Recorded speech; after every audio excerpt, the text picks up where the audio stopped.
Wanaingia kwa masoko, wanapigia watu kelele. Hawauzi nyanya, hawauzi kuku, hawauzi chochote.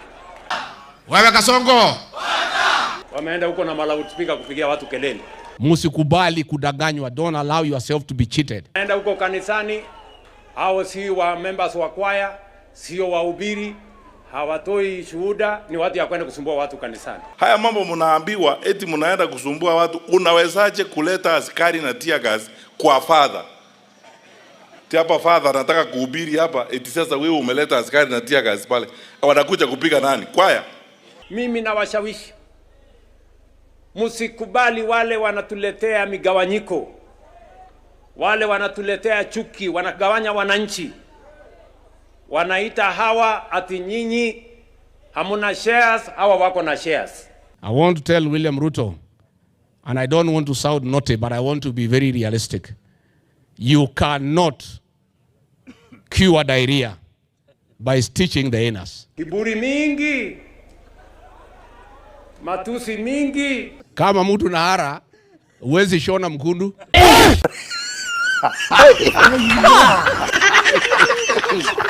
Na ndio mnasikia wanatangatanga huku, hakuna kitu imefanyika. Hata barabara ya kwenda Mululu ambaye Uhuru Kenyatta alisema ijengwe, pahali Musalia anakaa haijajengwa, sasa ni mwaka 4. Wamezunguka na wanazidi kuzunguka hapa. Musalia Mudavadi and Moses Wetangula have not honored this agreement with the people of Western Kenya. Washindwe. Sasa tunaongea saa hii inatengenezwa agreement nyingine ya mwaka ujao. Wewe kama haujui pahali unaenda, hautajua umepotea. It will be foolish, my cousins, to be deceived that another agreement can help the people of Western Kenya. Wanatembea hapa, wengine wamekuwa impeached, they don't know what their future is. They are coming to try and tell you that they know where they are taking you. Nimesikia Musalia akisema huyu Gachagua amekuja hapa Western kuambia watu hawajafanyiwa kazi na yeye alitolewa ofisi, kwa hivyo hawezi wasaidia. Huhitaji mdomo ya kusaidia watu ukue ndani ya ofisi.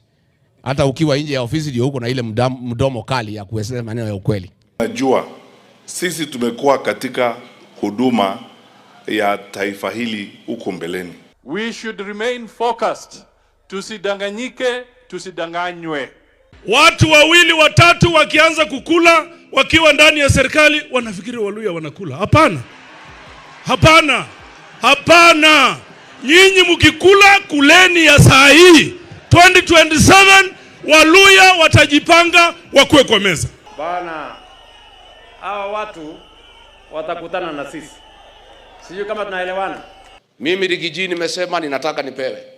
Na mimi naweza. Ni watu ambao hawana track record yoyote. Kwanza mimi nikipewa nitakibiza hiyo jamaa kama baisikeli ya kuibiwa. Tu kama umezunguka, umekuwa waziri ya kila kitu. Nilikuwa waziri wa elimu na nikakuwa waziri wa usalama. Bana, the first point tangu Ruto atoke Finland was State House Kakamega. Umekuwa katika serikali miaka 50, huna chochote. Anasema mahali inatokako hakuna barabara. Nimekuwa kwa uongozi miaka 50, hata hajui kufanya hesabu. 40 years, not 50 years. That means 40 years of serious experience. Okay, wacha niseme nilikosea kusema 50. Pengine ni 40. Hiyo umesema. Sasa nikuulize tena. In 40 years, haujajenga barabara ya kwenda kwako. Unahitaji miaka ngapi? Kwa sababu 40 inaonekana ni kidogo. Unahitaji miaka 100 ngapi ndio uweze kujenga barabara ya kwenda kwako? Na kama unahitaji miaka 100 na hii ya Wakenya, si utahitaji miaka 1000?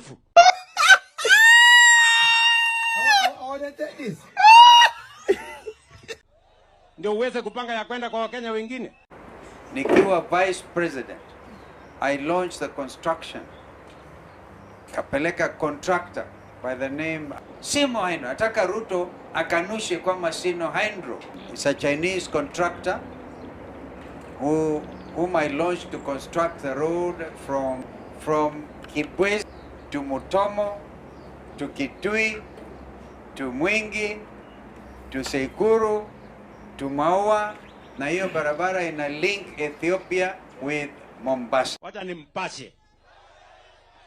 Hiyo barabara ya kutoka Kibwezi, and you people, you have facts, you can Google.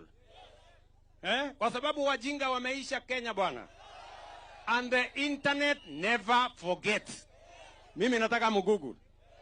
Tarehe 6 Disemba 2016, mimi na Uhuru Kenyatta tulikuwa Kibwezi, tukilaunch barabara ya Kibwezi Kitui kwenda Mbondoni.